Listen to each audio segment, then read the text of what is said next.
Good afternoon. I think after a bit of exercise, hands, minds, all of us are tired. But I'm sure that this topic will kind of enthuse a lot of us. Over the next 15 minutes or so, let me try to demystify a bit of metaverse and also the hype behind this particular topic, right?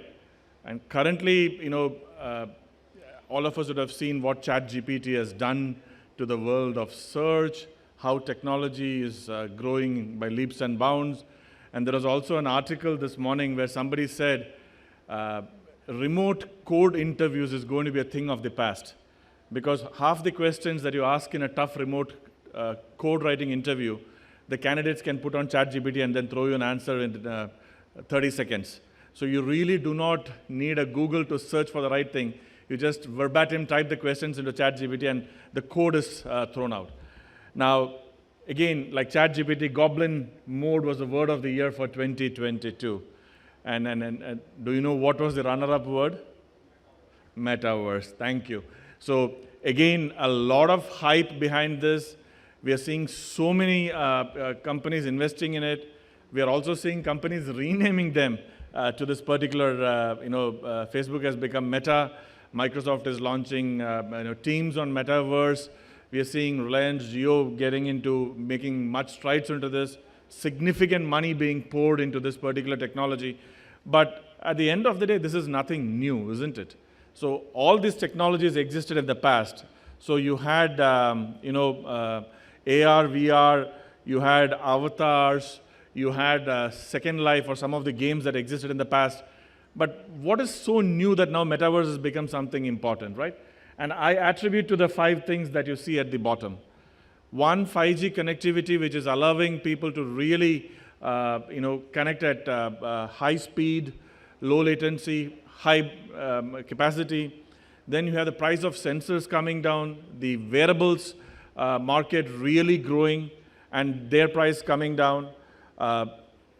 Edge computing on the rise, and storage becoming cheaper and much more ubiquitous. So what is it resulting in? And it's resulting in, many of us into gaming. You would know that 40% of the world's population is into games. So if we are not into gaming, then probably we are not part of the 40% of the world's crowd, which is really going to drive the future. So digital avatars, digital environments, and digital goods, all of them manifesting in the metaverse is going to be a thing of the future.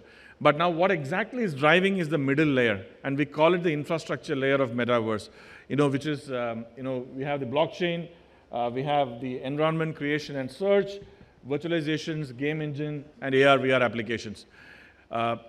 Currently, what you see, most of the metaverse applications have evolved from gaming and are being used for business to consumer kind of use cases. And when we see that most of the avatars of people who are getting into metaverse are anonymous. And because to establish trust in a situation of anonymity, you have blockchain and underlying economic infrastructure like crypto and NFTs playing a key role in metaverse. Now, would that change? How would enterprise create their own metaverses? How would things really evolve is what we're going to see in the next few slides. Now, why a buzz around metaverse all of a sudden, right? What has changed in the last 1 or 2 years that didn't happen in the past so that people are now talking about metaverse? One is the maturing technologies at the bottom left that you see in terms of some of the technologies becoming really mainstream.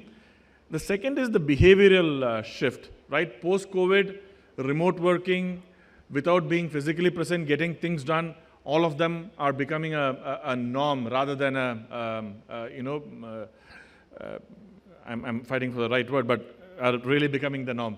If you want to interview candidates, right, young coders, none of them, at least I've interviewed so many of them, none of them would want to ever come to office. They say they would work from home. They would work from wherever they are. They don't want to come to a client site. And they are much more happy in a gaming kind of environment to do the work rather than a physical kind of environment. And that is the new world. That's the crypto native and the digital natives and the Gen Z and the Gen Alphas that we really, really call them. And thanks to the digital economy evolving, and now we do not know how the e-retail rupee is really going to transform this whole experience of metaverse, because here again you have an underlying financial infrastructure with a proper KYC done that allows you to transact in a virtual world in a trusted manner. Businesses are looking for multiple growth engines. And again, with the advent of digital, this is another area that is really coming into fore. And lastly is the capital investment. And as per a recent Deloitte report, $80+ billion of capital investments in the last 12 months have gone into this particular technology area. Now, would this be a fad? Would this be a reality? How is the market going to evolve, and how are enterprises going to adopt it? That's what I'm going to cover in the next few slides, right? Now, for enterprises, in my opinion, there are 5 key questions that need to be answered. The first question is, almost all popular metaverse platforms are open to all. And if they're open to all, what do I do as an enterprise, and how do I leverage them? How do I create a separate metaverse platform for myself, for my own customers, for my own stakeholders? How do I do it? Question number 1. Question number 2, what about the security and privacy? Almost all users in Metaverse are currently anonymous. How do I ensure security and privacy of all transactions that is happening? Question number 2. Question number 3, what could be potential use cases beyond typical advertisement and fashion and training or creating an onboarding experience? Are there bigger use cases or better use cases that I could really look at? Because I don't want to be an also-ran in this particular technology area. Question number 4, what are the use cases that can drive disruption? And last question, what are the challenges to adoption? So I have 6 minutes left. I'll address each of these questions in a minute each and try to give some answers. And if there are questions beyond that, that is in the minds of all the CIOs or CXOs sitting in this table, please reach out to me. We can have a quick discussion around this, and it will also help me enhance my point of view and my slides. Question number 1 and 2 was around openness, safety, and security. As I said, most of the metaverse platforms are open, which means the participants are anonymous. You have to establish trust amongst participants who are anonymous. They have to transact in a virtual world where they're anonymous, and they have to have business value transactions. So in that particular system, what is happening is that your underlying economic infrastructure of crypto and NFTs are coming into picture. But for an enterprise metaverse in future, the infrastructure would be made available to users. Human interface would be restricted access. Most probably, you will be KYC'd into the particular metaverse platform. There will be trust inbuilt right and there. I cannot go in as, dude 123. I'll have to go in as Sreeram. Or even if I go as dude 123, somebody would know that dude 123 is Sreeram. So that kind of, human interface, restricted access would be there. Decentralization would be there, but there'll be ownership over a private blockchain. It cannot be a public permissionless trust layer. Spatial economy would be customized. Creator economy would be restricted. Not everybody can come and play into the metaverse platform. Similarly for discovery and experience.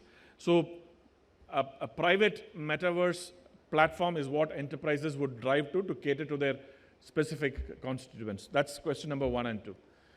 Question number 3 and 4, right? What are the use cases? What are the focus sectors, right? So what you see on the right is typical business to consumer use cases that all of us have been used to. Things like customer experience, right from acquisition to service. How do I bring a customer into a virtual showroom, give him or her the experience, and then transition that person into a physical world? We have advertising and marketing, and you see in most of the games, you have Nikes and the Adidases and others advertising their wares. Now we are also seeing direct-to-avatar kind of products that doesn't exist in the physical world, being sold in the digital world for consumption by digital avatars. That's also coming up. Loyalty programs as well as showrooms and classrooms. Those are the use cases that we are seeing in the business to consumer. But I'd like to point your attention for enterprises. There's another class of use cases that you see on the left, which are the B2B set of use cases. So collaborative design and modeling. A combination of a digital twin with an AR, VR, with an Oculus glass, with an immersive experience. You could do much more in a digital space with less probability for failure before you get into the physical space for doing. So that's the first one. Second one is on compliance and training. Think of manufacturing repair operations or employee safety and health. Think of a refinery, a high pressure oil pipeline. And if you have to repair a small crack in that, And ideally, you do not have the most experienced welder with experience of welding a high-pressure pipeline with you, and you want to bring somebody else to do it. No one would experiment such a scenario on the physical infrastructure upfront. Assume I have a digital twin. I can train that person on hot tapping or whatever you call it. MRO is something that is a particular use case for Metaverse. Then we have procurement and workplace transformation, onboarding. Again, if I may take another example of an industry where all the graduate trainees have to go for on-the-field training. During COVID, we found a lot of people getting trained online, but they missed out on specific artifacts like safety and health. And if I had to send a graduate engineer trainee onto the refinery or onto an oil rig and teach him or her about slippery surfaces or objects falling on me, wearing an overall, wearing a helmet, wearing goggles, protective gear, assume I can do this on the Metaverse and have that experience, gamify it, so that the person loses some digital lives but is always physically alive, and then transition seamlessly into the physical world. Those are some of the use cases that enterprise Metaverse can look at. Again, which means you are shifting the sectoral approach for enterprise use cases from a typical sports, entertainment, education, government, public sector into healthcare, manufacturing, e-commerce, construction, so on and so forth. Moving ahead, what are the caveats to adoption? What would make it difficult for people to adopt Metaverse? First is the regulatory uncertainty. As I said, some of the, one of the esteemed speakers talked about the regulatory uncertainty behind cryptos and NFTs and other things. So if these are the underlying economic infrastructure for existing Metaverse platforms, how would I really adopt that for my future? So at least from an Indian context, not for the international context, from an Indian context, this has to be solved. Second is the affordability. Most of the wearables are pretty expensive, 20,000, 30,000 plus for a particular Oculus device or whatever. Moore's law will kick in, price will come down. But how soon that happens will also define how fast enterprises will adopt Metaverse. And lastly, legal and policy safeguards. In a physical world, I cannot abuse your space, your private space around you. You have mechanisms to cope. But in a Metaverse kind of world, if an avatar moves precariously close to another avatar and that person or that avatar finds it very difficult, what is the legal recourse? How do you address this? Are there statutes that protect such scenarios or situations? Unfortunately not. So these are the things that are and currently remain as hindrances to adoption for Metaverse. And lastly, a peek into the possible future. What can happen in the current immediate future and the long-term future. I'll take one example. If you talk about the first one of work and learning, we have virtual meetings and professional training, etc., that we all of us saw. We saw some companies setting up their onboarding office on Metaverse. In another 2 to 5 years, we'll find Metaverse-enabled classrooms where people can do their practical, engineering students can do their practical courses or lab classes on the Metaverse without having fear of getting hurt.